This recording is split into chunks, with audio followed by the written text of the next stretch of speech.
Rise, renew, reconnect. Welcome back to From the Ashes, where every story ignites hope and healing. Today, I have my first ever returning guest, Michael Green, a meditation teacher, Ayurvedic practitioner, and writer based in Ubud, Bali. Michael was a guest on last season's episode, Rewriting Life: How Ayurveda and Meditation Paved a Way to Peace. Now we're back to continue the conversation on the secrets to health and happiness according to the ancient wisdoms. If you love getting deep into the philosophy of living a peaceful, fulfilled life, you're going to nerd out hard. I'm your host, Valerie Huang Beck. Enjoy this episode of From the Ashes. And the fire in the darkest night, the phoenix burns. It's ready for flight. Shadows may come, try to tear you apart, but you're the flame that... All right, so I've got Michael Green here, and we're just going to jump right into it. We're here to talk about Ayurveda as well as all things holistic health. So let's go into this Prakriti Vikruti thing that we were just talking about, because I want to hear what's on your mind, and then I'll kind of explain backwards what we were talking about before. Awesome. Well, great to see you again and great to be back. So with the Prakriti and Vikruti thing, maybe it's necessary to sort of lay a groundwork and in just like a one-sentence explanation of what it is. Prakriti is typically considered your original creation that happens at the time of conception in Ayurveda. The ancient textbooks say that it's when the sperm meets the egg as your original dosha or creation is formed. Vikruti is more of your present state situation or imbalance. So it can be something that's a bit more persistent, like an imbalance that's persisted over the years, or something that, you picked up last week at the Taylor Swift concert or something like that. So what I find, and not only in my clients, but in my own life, is that, and this was one of the big aha moments for me in Ayurveda, where like the dosha thing really started to click into place, is that what you mentioned earlier, or just a few minutes ago, about someone's personality. It's like how you were as a kid or a teenager, and then sort of how your personality changes and adapts to society over the course of your life.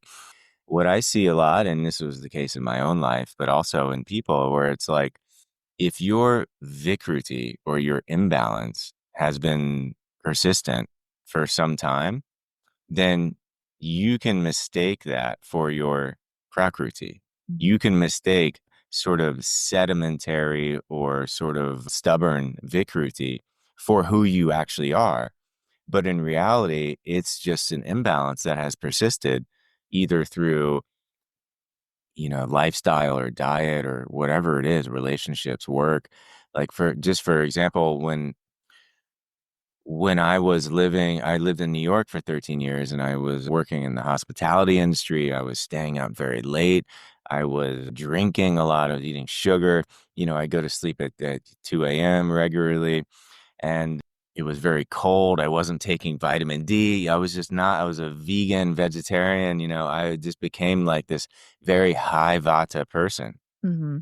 And the same thing kind of continued when I got to Los Angeles, which is a very dry climate, and it's also colder than people think. So when I discovered Ayurveda and I started to get healthier and more integrated, I thought that I was high vata individual. But then as I reduced my vata and got my vata into balance, my natural sort of pitta started to come through. And I was like, oh my God, I'm like half vata, I'm like 60% probably vata, but a lot of pitta. But that pitta was like invisible for a long time because I was so imbalanced. Yeah. And I was eating out of balance with vata and living out of balance. But I had mistaken my prakriti for a vikruti. And I see this a lot in people. And it's very common with people who have been overweight for a long time, who think that they're a kapha prakriti, when in reality it's just an imbalance that's persisted for a long time. And this is common because, in the US, it's like 70% of people are obese or overweight, which is a huge number. So it's a super important topic in Ayurveda. So people who are just starting out and just beginning don't get confused about who they actually are, your essence. And then what you're talking about, like the personality, I mean, that's like even more fascinating. The body, it's like, tactile. You can see it in the mirror. But the personality, as it changes and adapts and evolves over time, that's super interesting. And it's something that I'm really happy you brought that up because I'll probably be thinking about it all day after the call. How much, my personality adapted and sort of compromised itself just to, fit in into all these places that I was, trying to adapt to. And probably it will always be the case, but it's a super fascinating topic. Yes, it is. Let me give you a little bit more to chew on too with this because I think there is a lot to be said about this and also just kind of like the fact that we perceive ourselves and our unhealthy patterns as fact, right? And I think this is something we're taught to do.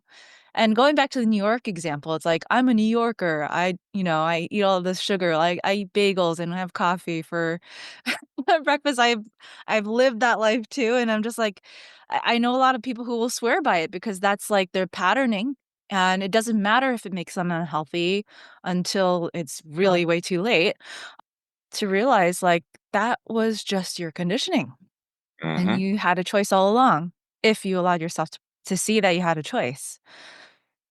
And the first, I think, part of this reversing it, if you would like to, is the awareness part.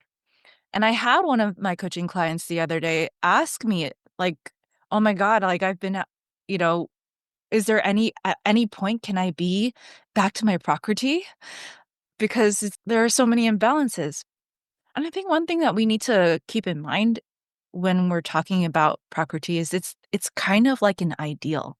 Because as soon as you start dividing in the womb, you're already being exposed to outside forces. As soon as you start dividing the, Your cells start dividing in the womb, right? As soon as okay, you're yeah. conceived and, like, you start growing, you're already susceptible to Mm, the external world. It's already influencing you. Therefore, are you ever really in Prakriti? right. Yeah, I love that. I love that idea. That's beautiful. That's also something to deeply consider. And, in the like the Buddhist sense, it's like there's relative and absolute form, it's like the absolute sort of non-dual Godhead, but then there's all this relativity, the physical body and our personalities and stuff, and they're both equally true. But I do love that idea of the Prakriti being an ideal because in a sense, you're right, it is kind of an ideal. And it is like almost like the sun, and then the earth is this kind of evolving around the sun, and the earth could be your Vikruti. It's just always moving and always changing, but you have this sort of center core, which is the axis, which your Vikruti spins around. That's super interesting. And one thing I always like to joke about to my New Yorker friends is like everybody in New York, or the overwhelming majority of people, are anxious maniacs, right? But since everybody's an anxious maniac, it's so hyper normalized and nobody can see that everybody's sick because everybody has the disease and it's all normal, right? Yeah. So until you actually get out and you look back, you're like, oh my God, what the hell? I was just on like crack for over a decade, until you actually get into nature, you start slowing down a little bit, at least for me, was like, oh my God, I was out of my mind. But everybody's out of their mind. So it's super normal and nobody really knows. And nobody can see it. Well, to give It's really, people context, Michael's now in Bali, I'm in right? Bali, Surrounded by rice fields and nature, so a very Indeed. different context. Indeed. Yeah. I mean, I spent 20 years in cities, New York and then LA, and they were amazing, great teachers. I love cities. I love great coffee and good, like you said, bagels once in a while. But, honestly, nature's more my jam, but it's also imperfect here. It's like I wake up to this beautiful view over the rice fields. But this morning, I get out there on the balcony and there's a guy spraying pesticides all over the rice fields, like super close to me. So it's like, it's just imperfect. Yeah. Life is, as the Buddhists would like to say, unsatisfactory. And no matter where you are, something is going to there's always going to be something. And that's just a fact. That's just a fact of life. I wish it wasn't so, but that's the way it is. I was reflecting on this as well because I might be moving soon. I can't say where just yet, but I know that right now I am living with the knowledge that where I am, which is LA, is giving me an imbalance, and I've had this imbalance since I got here. And I've been doing my best to mitigate the effects of living in a crazy place like this. And knowing that I there's only so much I can do, and I think I've part of me has learned to give myself grace, but finding the balance of, like, being proactive and then also acknowledging reality has been a big part of that journey. And I think it's really important, though, that we do have perspective because I wouldn't like you said, like, everyone in New York is sick, but they wouldn't know it until they left, Mhm. right? And so I wouldn't know this unless I have had experiences of living in other places and giving myself the chance to expand my view a little bit. What would you say is the fundamental nature of the imbalance? Is it mostly is it would be physical or mental or emotional that you've sort of tuned into from like Southern California? I think for me, it is mostly emotional, spiritual, because I've gone to great lengths to balance myself here. And when I got here, I came from New York City. I was already out of balance, like, a lot. I'm pretty sure when I got here, I was already deeply depressed.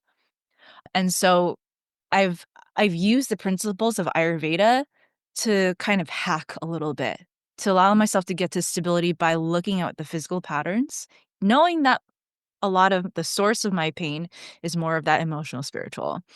But it has worked because, we all need that base of homeostasis, a place where we can kind of slowly build ourselves back up. And doing the physical practices of, like, the self-massage, like eating the right foods has been really helpful to get me to a place of stability. Yeah. Yeah.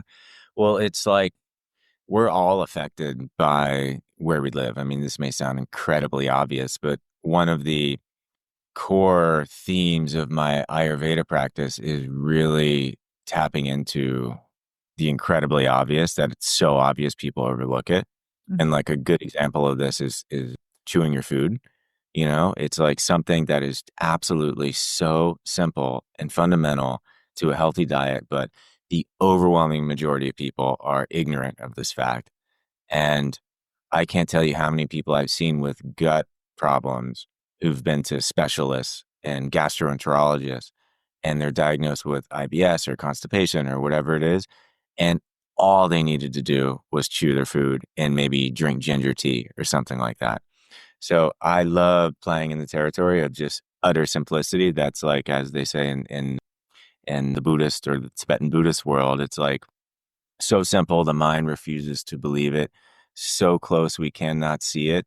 So clear, we look right through it, and too good to be true. It's just these simple, simple, simple, simple, simple things. But when it comes to the city, and like I look at it as like, or like the town or wherever you live, I look at it as like in a Vastu perspective. It's like we in Vastu and Ayurveda is like the design of your home, right? It's like the design of your space. And your home or your apartment or whatever, wherever you live, it will condition you in a certain way. Like the home will sort of gradually, especially if you stay in it, for over the years, it will gradually condition you, whether it's the flow of energy or whether you have a mold problem or whether it's a cell phone tower outside your window or whether you have a beautiful view, nourishing view or all the combinations thereof. The design of your home will always influence you. Yeah. And if you think about it, your home is sitting in this big town, this big city, and the city will influence you. It's just absolutely inescapable.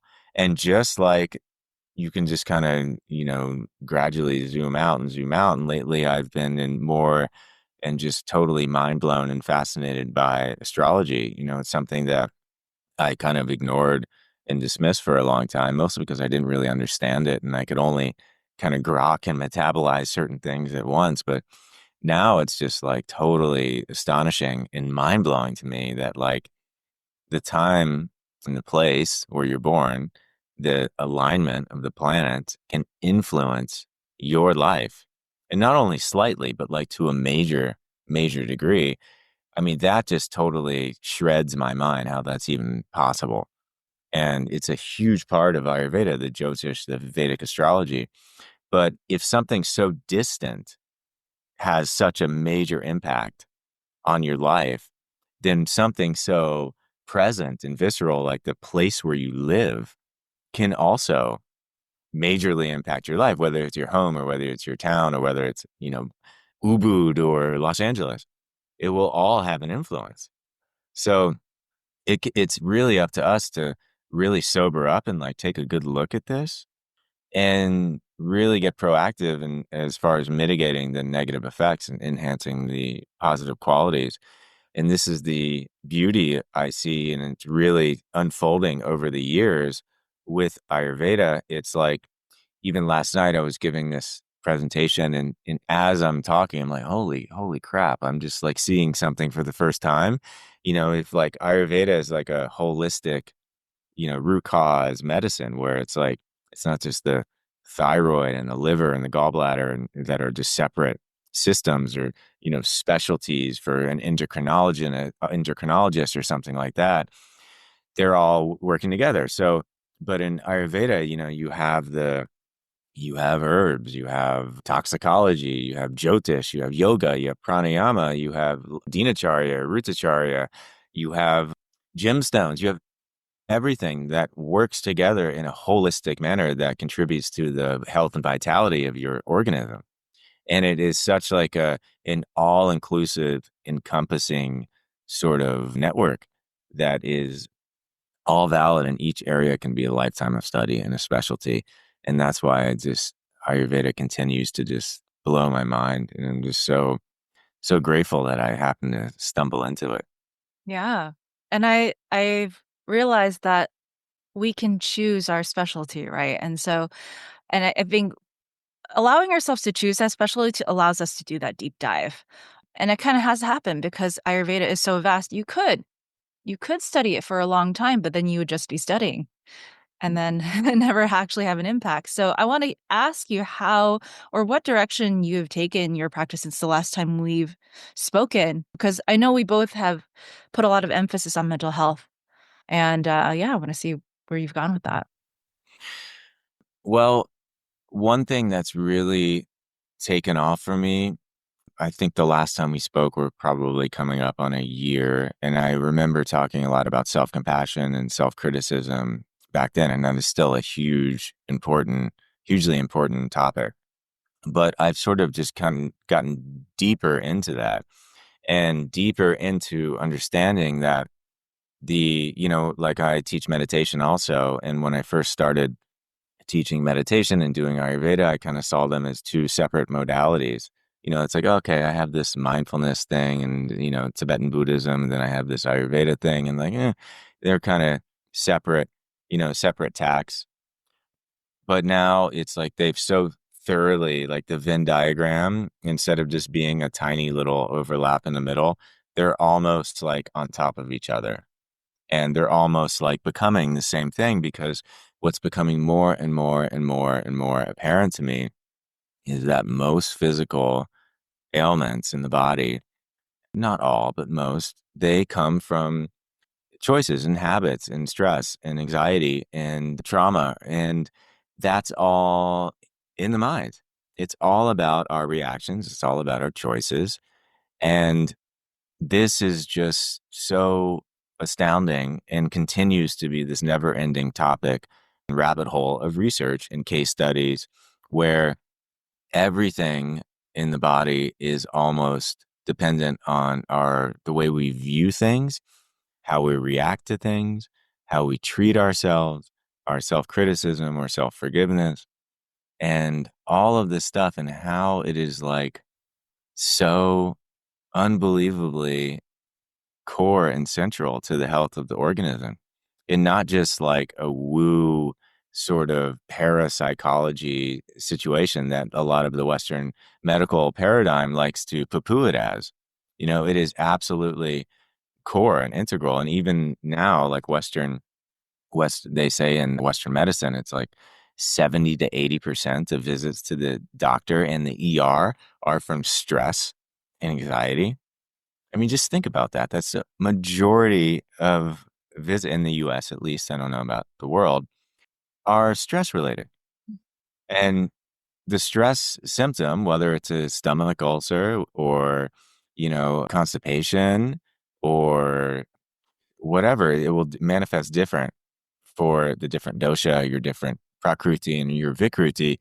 So Ayurveda is a root cause medicine, right? And even Charaka in the textbook says removing the cause is in of itself the best treatment. Mhm. So if I'm an Ayurvedic practitioner and working with people under like hanging out a shingle under this vast tradition, then it's like an ethical imperative for me to sort of, get into the fascia of like what's happening. And it's not, I mean, unfortunately, it's like, okay, high blood pressure. Okay, take this herb. But like, what's happening? Why do you have high blood pressure?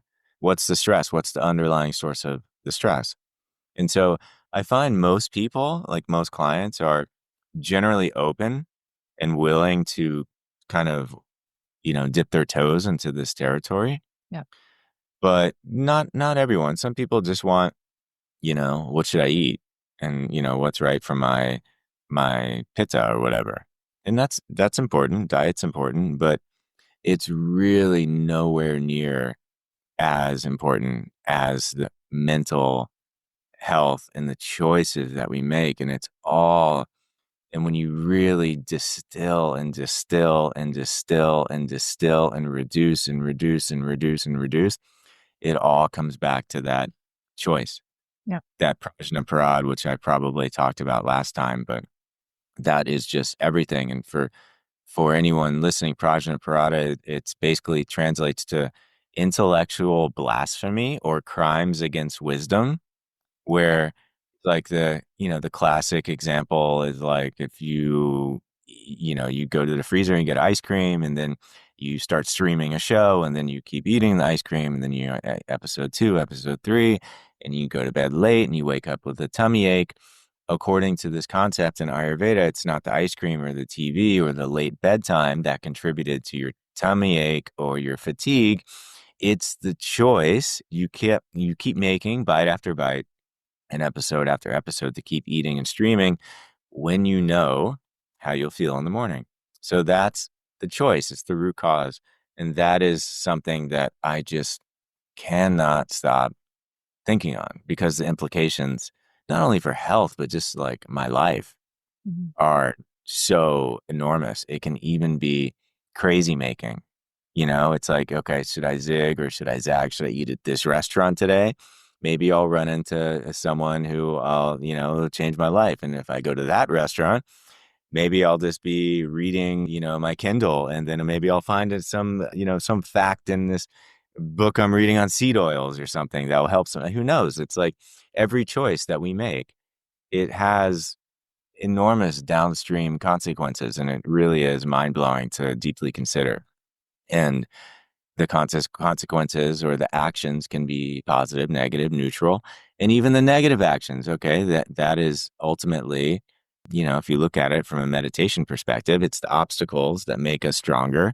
The obstacles that, if we view them correctly as allies, they can be forces for our own evolution. So it's just an endlessly fascinating topic. So that's to a long-winded answer of like the territory that I'm really deeply infatuated with.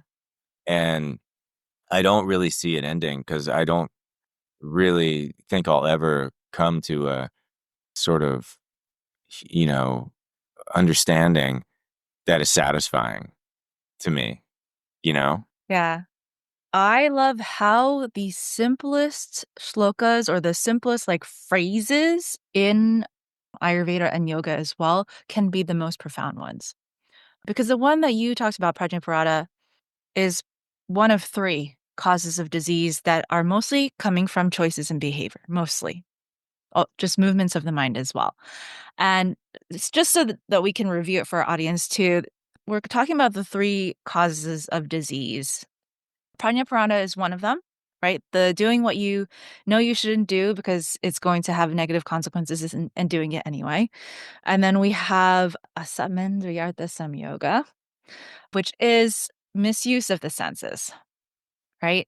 And so in a healthy body, healthy mind, we are able to use our senses to guide. But when we are out of balance or when there's some emotional thing driving us where we want to soothe ourselves or cope or even chase pleasure, then we will misuse our senses to lash onto that comfort, right? And then the last one is parinama. And that has been interpreted in various different ways, but the way that I like to interpret it, because it's talking about time and motion, is a motion of the mind, which has to do with perception of time and also stress. Oh, I've never heard number 3 phrased that way before, because I always just interpreted it as like, seasonal vagaries, or it's winter. You make it a little, you know. So can you flesh out number 3? That's super interesting to me. The reason why I flesh it out this way is because it's weird for it to be so passive in a set of rules that seems very pointed to human behavior and choices, right? Hmm. And so when it was first taught to me, it was taught to me in the sense of stress and this motion and the perception of time specifically, because when we are worried about the future or caught up in the past, we are moving time in a different way. And in Mm. fact, that actually physically ages us quicker than if we were to actually be fully present. And this idea of being fully present, which we talk about so much in all sorts of meditation, is so key actually to our health. It's also one of those mind-blowing concepts that if you actually understand what, what people are trying to get at when you say like be present, is that like we're actually realizing whole, perfect, complete in the now. And by doing that, you absolve yourself of that feeling of lack or like I'm not doing enough, all of the anxieties that you could possibly have. And so that gets really profound. So I think that that interpretation of parinama can actually be really helpful when it comes to knowing our choice in how time moves. I love that. Thank you. I've never heard it phrased that way before, because I would say that, the 3 causes of disease, that intellectual blasphemy, misuse of the senses, and then, time, or seasons, I would always say, okay, the first 2 are obviously mental, right? And even number 2, the unholy contact of the senses, I mean, it could be folded into the prajna parad easily. It could just be number 1, prajna parad, and then number 3. But I've never heard parinama explained that way before, and that's super, super, super fascinating, especially as a meditation teacher and, in the business of getting people to be present, which is so, so funny. And something that's been really tripping me out lately is that in meditation, it's really, no matter what tradition you come from, what style you practice, it's all about being fully present. And whenever I'm teaching, whenever I'm working with someone, that's all I'm doing. And so, like, I feel like my whole job is like this, like, smoke and mirrors and all these, like, fireworks and crystals to, like, direct people to this so utterly simple task of just being present in their bodies. And it's so crazy that, you know, using all of these stories and these teachings and all of this work and study to just drop everything and just to be fully present. It's such a trip. I mean, it's such a trip to, like, work so hard for what is already here. Mhm.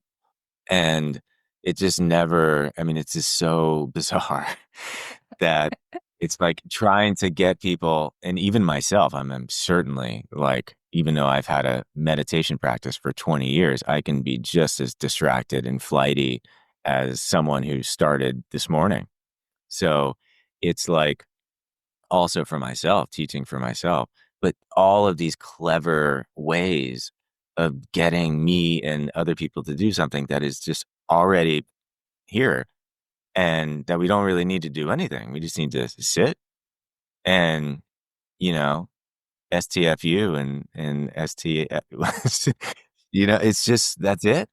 And it's so funny how the way of getting myself to sit and the way of getting myself or my students or my clients to do something so simple is almost like in this intellectually appealing way where it's almost inflaming the problem and not alleviating it. You know what I mean? So it's like, it's such a bizarre and fascinating topic also, but it's directly correlated to like what you said. It's like just being fully present is such an asset and an ally to health because I don't know why this is, and this is another thing that continues to fascinate me, but there's something in the human like wetware or like this meat suit or like the contract where whatever is going on in the body, it just it must be looked at and seen and understood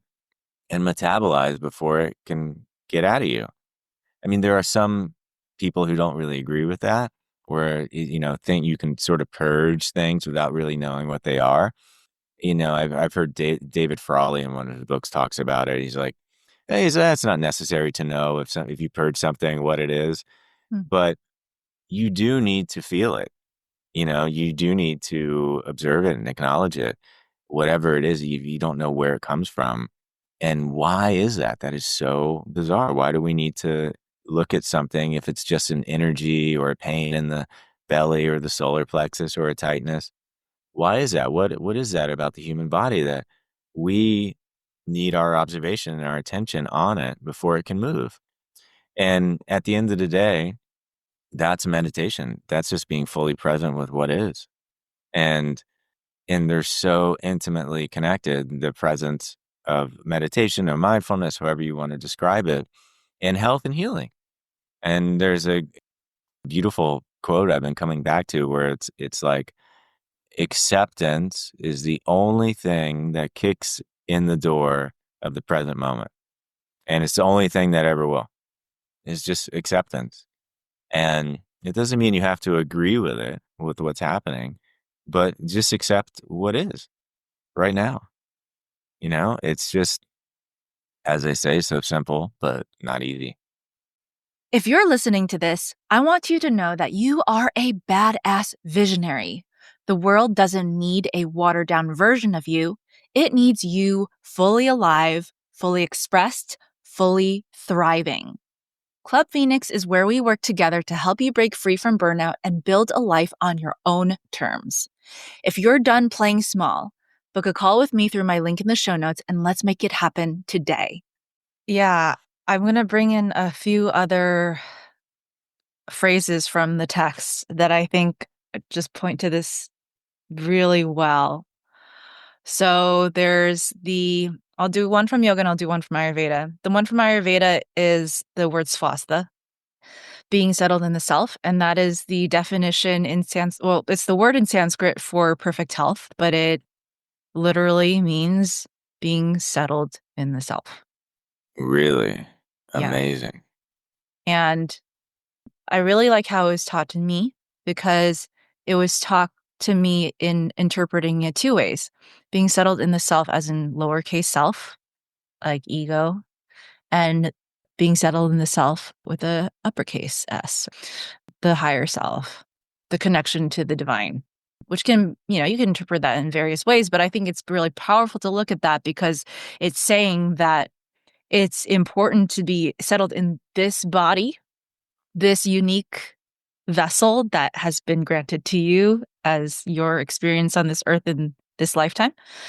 But also, it is important for you to be connected to the greater whole, which is also yourself. So that's the first That's one. incredible. I'm totally stealing that. Because you could tie that back into everything else we've been saying. Everything. Because if you're not settled into yourself, you're not right? When we sit for meditation, that's what we're trying to do. And again, it is the simple thing that is so hard. And then the second one that I want to point out is the first line of the Yoga Sutras, which is that yoga is the removal of the fluctuations of the mind. I might be butchering that a little bit, but that's the gist, right? Yoga is chitta vritti nirodha. And that's still cultivating the ability to be present in the here and now. That's the first line of Yeah. Patanjali? Wow. I just got invited to teach meditation for a few days on a yoga teacher training next month. So I'm totally going to bring that, incorporate the first line of the Yoga Sutras into the teaching, because it is something in the yoga world, admittedly, for me, is like a blank. I have never just gotten deep into yoga. It just hasn't come into my field. But here in Ubud, it's like the yoga capital of the world. And there's yoga this and yoga that everywhere. But there's really isn't much meditation at all anywhere. And it's something that's pretty common. It's like, even though I'm sure you may be able to quote the line, but Patanjali says, the whole purpose of yoga is to get into meditation or to make you a better meditator. And that seems to be a bit lost in the asana world. So that is just, whoa, such a beautiful, beautiful, beautiful, beautiful thing. That's the opening line of the Yoga Sutras. Let me see if I have my copy behind me. Yes, I do. Give me 1 second. Sure. Yeah, because I actually started doing yoga before I started Ayurveda, because that was the time when I was really struggling and I was getting into all of this. And my shala offered Yoga Sutra classes. And so the second teacher that I went to, she actually would break them down and we would discuss them, which is the way this is what was meant to be taught, actually, is to have a teacher and have a discussion group. Okay, so the first line is actually, now we're going to talk about yoga, or now the exposition of yoga is being made. The second line is yoga's chitta vritti nirodha. The restraint of the modifications of the mind is yoga, which is another way of saying to remove the fluctuations of the mind is yoga. Yeah. Beautiful. Yeah. Beautiful. And isn't it funny that all these traditions are pointing back to the same thing? Yoga, Yeah. Buddha, Ayurveda, all pointing back to, like, they're all the arrows, and like all the vectors are all going to like the same source, which is just to settle within yourself, to calm the mind, to calm the rajas, and to just be. And it's really amazing. It really just astounding when you really distill it all, and it's all pointing to the same thing. I want to tie in another idea in here, and maybe you can play with this along with me. Because last time we chatted, you were talking about how you've been teaching Ayurveda, but you've also been learning to not take yourself so seriously, right? And I want to talk about that in the context of being present and how that has allowed you to maybe like open up or be more connected with what you are teaching. Well, one thing that is very important to keep in mind, and it's something that I remind myself, and I almost open every single talk or class that I teach with saying this. It's that when we're learning, the information we learn with will be tied to the feeling that it's learned with. So if we're having fun and like we're engaged and we're super interested in laughing and taking it easy, the information we're learning it with will always be connected with that feeling of joy and playfulness. So, and this is pretty obvious when you look back on your life and you look back, let's just say high school, and a really boring teacher. And I look back on really boring teachers, and it doesn't matter what they're teaching, it was just totally didn't stick, right? And teachers who were super engaging and funny and warm and made this topic interesting, even though I didn't have an interest at the time in American history, my teacher was amazing. So I got into it. And this can be obvious when you look back on your whole life. Like anything you learn and you're having fun, and you're enjoying it and you're meeting people and, it's like a playful exercise, we just learn better. And we were just more excited and curious about the topic.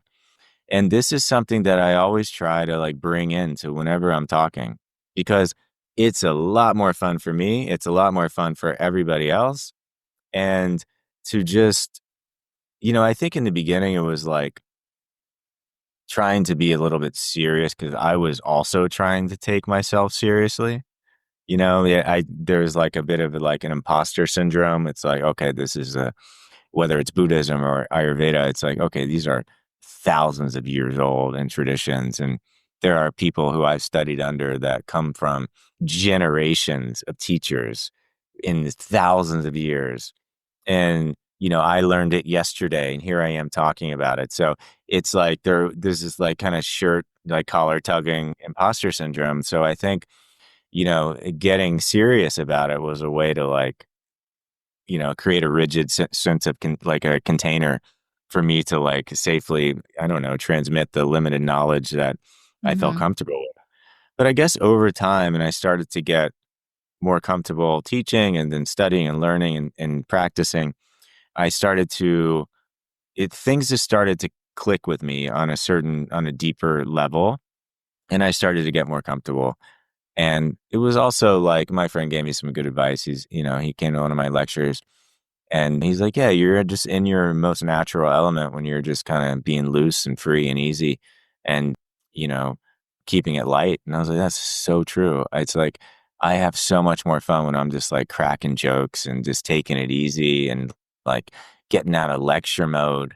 You know, it's like now that to me is just, I don't want to say wrong, but it just feels like incongruent and it feels like it's not in the best service to the traditions. And, even last night, it's like people were saying, oh, I gave a talk last night on Ayurveda and like herbs and gemstones and aromatherapy at a little place here.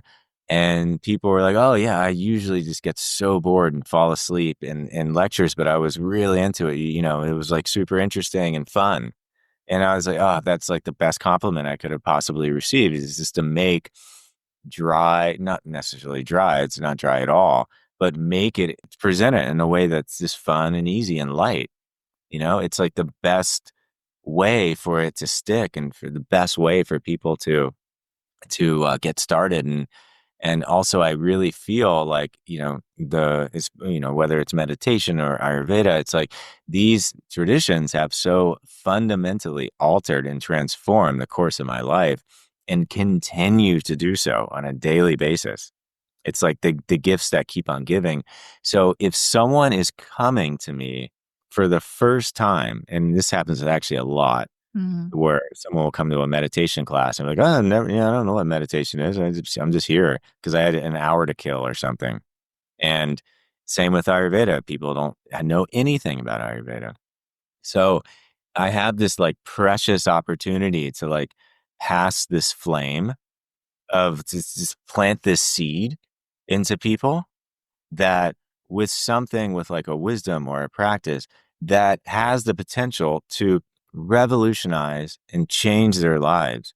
And I see that as like a really sacred opportunity Yeah. and like a deep responsibility. And for me to like carry this, delicate cup of water and like hand it to them without spilling anything is like a task that is, it's a bit tricky because everybody's different, but I find a formula that is actually most beneficial for most people is to just get people to relax and to just take it easy and play and have fun and to participate and to ask questions and to tell jokes, and just to get everybody to drop some expectations or barriers, including myself, and to just transmit in the most light and easy and fun way possible. Because there are so many amazing, amazing practitioners and doctors and philosophers and scholars out there, but there aren't so many people who are great teachers also. It's like that is a really hard mix to come by. I mean, we've all been there. We've all gone to conferences with this, like, brilliant people, and then they just lay an egg on stage. Yeah. Or even in books, you read books and there's so much great information in there, but it was just so boring that it's just tough to read. You see this in the academic world all the time. And I read a lot and I really mine these books for information. But when someone can present something that is deeply profound and informative and can revolutionize my life and do it in a way that's entertaining and fun, that is just, it's very rare. So when it happens, I just have like a really deep respect for these people, but it's rare. And I really strive to just do that, because it's just like, it's just the way it lands with so many people. Yeah. We're human beings. We learn through stories and play and, connection. I think one thing that I think is significant is that I really do believe that when a teacher can play and bring levity for the sake of the student, not for themselves, it really removes their ego a bit. That makes the student more comfortable too.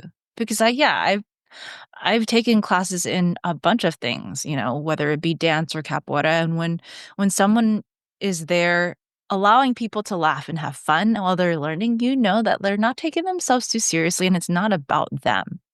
Hmm. And that makes them more trustworthy too. So I think there's a lot to be said in all of that. Totally. One of the last things that I wanted to bring up today is also because, it sounds like you've been developing a lot over the past year or so. Is last time we talked about your writing, and you told us your story about how you had essentially burned out from writing when you were in New York, and that's kind of what started you on this path. And so last time we chatted, I learned that you were doing a novel. So I'd like to hear a little bit about that and also kind of your recovery process of how you've gotten back into writing. Hmm. Well, just a quick recap. For almost 20 years, I was trying to make it as a writer. I was waiting tables in the evening and I wrote a couple novels and a few pilots and, so many short things, but I was just never able to make a living at it. And I really got to the point where I realized, okay, I've given this career everything. I've done the work, I've done all the boring, networky, businessy stuff. I've left everything on the table and I can just walk away with a clean slate because I couldn't have worked harder. I couldn't have tried harder. And understanding that gave me lots of like ventilation, where it's like, all right, I gave it everything. And then it gave me really like this creative freedom to gracefully segue into like a new career, a new phase of my life. But the creative bug never really, left me. And while I believe that to be a creative being, you don't need to paint a picture or dance or write a book or, it's really about how we live our lives. It's about how we treat people. It's how we breathe. It's how we walk. It's how we eat. It's how we are as people is like the ultimate creative act, how we raise our kids, whatever. So, but the creative drive just keeps going. And so now I'm still writing. I'm sort of incorporating Ayurveda into a new novel because there was one day when I was trailing Dr. J, as you remember, in the clinic in school, and I remember taking someone's pulse, and the pulse was so intense. This person was very unhealthy and lots of problems, and the pulse was so hard and spiky. And I remember all day long, I was just like wiping my fingers like on the wall and on my pants. It was like the pulse was like still on me.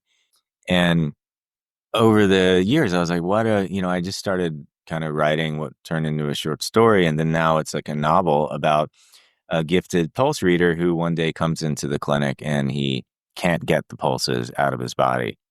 And it becomes like this story of, and he's already like a hot mess and an addict and a sleepless, in recovery.